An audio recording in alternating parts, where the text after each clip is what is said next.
oh. Ayun oh. Parang bato lang.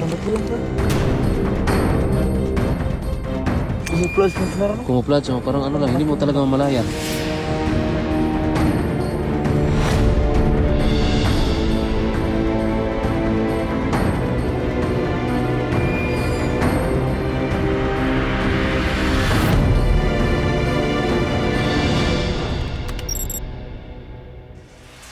Ayun oh. Parang bato lang. Parang bato lang.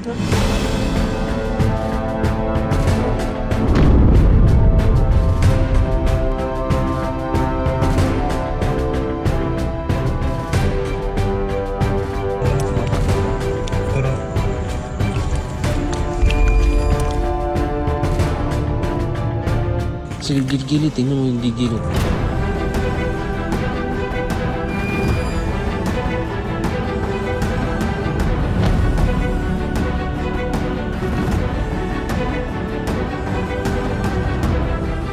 Oh, Dalawa ra.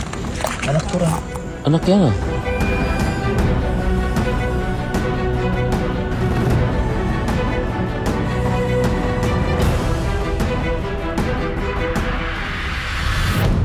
Anak yan ah. Oh, parang bato. May isa pa dun, Joy. May isa pa dun. Ala, dali. Grabe, yummy ha. Yummy.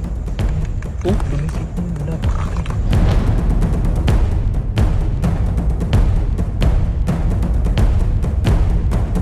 Grabe, parang kumuplas na sila. kumuplat, so parang ano lang, hindi mo talaga mamalayan.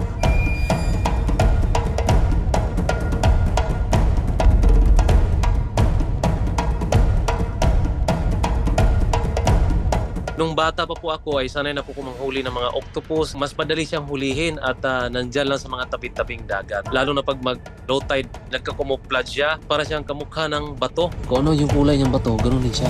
Katangian kasi ng pugita ang mag-camouflage. It's a defense mechanism wherein yung kailangan niya mag-blend sa environment para hindi siya makain ng ibang predator sa paligid. Kung mapapansin mo, ang pugita halos wala siyang shell katulad ng ibang mga mollusks. By doing camouflage niya, nakaka-blend siya sa environment. Ayun, huli.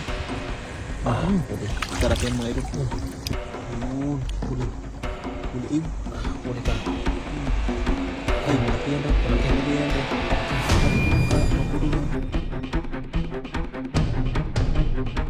Sa 35 years ko na kumakain ng ganitong klaseng pugita ay hindi naman ako nakakaramdam ng kahit anong problema sa aking katawan kasi ito po ay talagang kinakain po talaga, inuulam po talaga itong mga klaseng pugita na ito.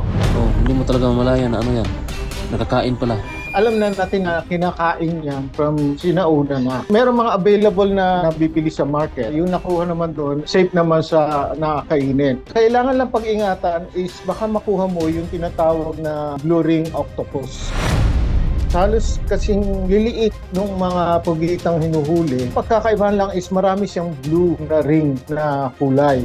At ito ay may taglay na venom. Kung makakagat ka niya, maaring makalason sa iyo.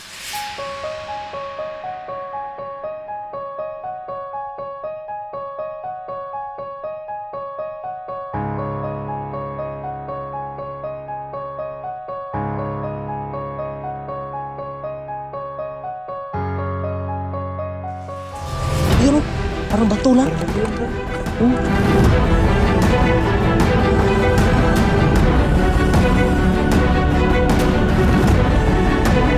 Oh, hindi mo talaga mamalayan na ano yan, nakakain pala.